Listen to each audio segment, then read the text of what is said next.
नमस्कार दोस्तों, मैं Uttam Kumar Vishwas motivational speaker and author improve yourself get everything program में आपका स्वागत करता हूं। आज का टॉपिक है काम बोलता है, द वर्क स्पीक्स। रियली काम ही बोलता है। आप बोलते हो, हम बोलते हो, उतना प्रभाव नहीं पड़ता, लेकिन जिस दिन आपका हमारा काम बोलेगा, लोग समझेंगे, लोग देखेंगे, लोग उसका अनुसरण करेंगे। कई बार घर में अपने ही बच्चों को हम बोलते हैं, देख बेटा इसको ऐसा कर, उसको ऐसा कर, इसको मत कर, उसको मत कर, उसको उस पर कम प्रभाव पड़ता है। जब हम उसको करते हैं, जो काम हम करते हैं उसको देखते हैं, वो भी धीरे धीरे उसी का अनुसरण करते हैं, वैसे करने लग जाता है। इससे क्या पता चलता है कि ये कि हम बोले उसकी प्रभाव कम पड़ा, जो हम करके दिखाए, जहां हम कर रहे हैं उसकी प्रभाव ज्यादा पड़ा। इसीलिए दोस्तों हम बोलते हैं काम ही बोलता है, आप नहीं बोलते हो। आप बोलने से प्रभाव कम होता है, आपका काम बोलेगा, आपकी प्रभाव ज्यादा होगा। इसको उदाहरण से माध्यम से समझते हैं। एक स्टूडेंट ने एक राज्य में टॉप किया, पूरी 100% नंबर लेके आया। मुख्यमंत्री ने उनको बुलाया, उनको सम्मानित किया, उनको 1-1.5 लाख रुपया प्रोत्साहन राशि भी प्रदान किया। एक चीज यहाँ पर समझने की बात है, आप समझ रहे हो वो स्टूडेंट को सम्मानित कर रहा है, अब नहीं, उसको नहीं कर रहा है। उन्होंने जो मेहनत किया है, उन्होंने जो कर्म किया है, उन्होंने जो 100 में 100 लाया है, वो उसकी कर्मों की सम्मान हो रहा है, उसकी सम्मान नहीं हो रहा है, उसकी कर्मों की सम्मान हो रहा है। दोस्तों इसीलिए समझना, काम ही बोलता है। उसकी काम बोला कि वो 100 में 100 लाया, इसीलिए उसको सम्मानित किया जा रहा है। इसीलिए कर्मों की पूजा होता है। इसीलिए कहा जाता है कर्म ही पूजा है, कर्म ही धर्म है। भगवान श्री कृष्ण ने हमारे लिए गीता में हमारे लिए उपदेश दिया है, कर्मण्येवाधिकारस्ते मा फलेषु कदाचन।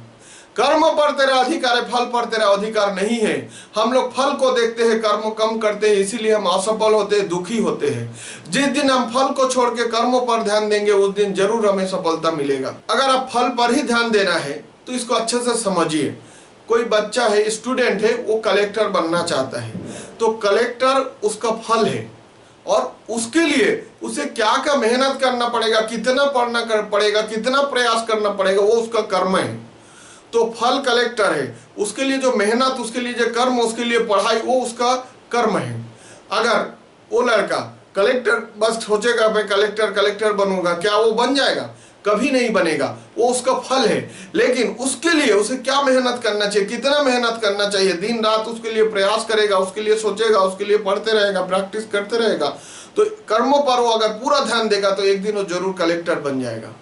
तो इसका मतलब क्या हुआ कि हमें कर्मों पर ध्यान देना है, फल पर नहीं देना है। अगर फल पर देना है तो उसको फल पर ध्यान दे सकते हैं, लेकिन आपको सोचना है कि इस फल को प्राप्त करने के लिए हमें कौन सा कर्म करना होगा, कितना करना होगा, कब तक करना होगा। अगर धैर्य के साथ करेंगे तो फल जरूर प्राप्त होगा। महान संत तुलसीदास जी ने रामचरितमानस में हमारे लिए कहा है, कर्म प्रधान विश्व रचि राखा, जो जस कराए तस फल चखा। इस दुनिया में कर्म ही प्रधान है, जो जैसा करेगा उसको ऐसे ही फल मिलेगा। आम का बीज बोओगे आम मिलेगा, नारियल का बीज बोओगे नारियल मिलेगा, नीम का बोओगे नीम मिलेगा। इसीलिए दोस्तों कर्मों पर ही ध्यान देना है, कर्म ही बोलता है। एक और उदाहरण से समझते हैं कि हमें कर्मों को किस टाइप के करना चाहिए। दो किसान है, रामू और श्यामू, दोनों का खेत आजू बाजू लगा हुआ है, दोनों में बुआई कर दिया है, धान अच्छा बढ़िया है। लेकिन रामू ने क्या किया, आके उसको देखा बहुत सारे घास हो गया, उसको घास को साफ किया, वहां जरूरत जो खाद लगता है उसको खाद डाला।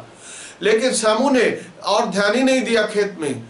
दोनों का फसल फला, दोनों ने फसल लिया, काटा, तो आखिरी में देखता है रामू का फसल बहुत अच्छा हुआ है, श्यामू का बहुत कम हुआ है। ऐसा क्यों हुआ? रामू ने अपने कर्मों पर ध्यान दिया, इसीलिए उसको फल ज्यादा मिला। श्यामू ने अपने कर्मों पर ध्यान नहीं दिया, धान बुआई तो किया लेकिन ना उसको निंदाई किया, ना उसमें खाद डाला, उसको फल कम मिला।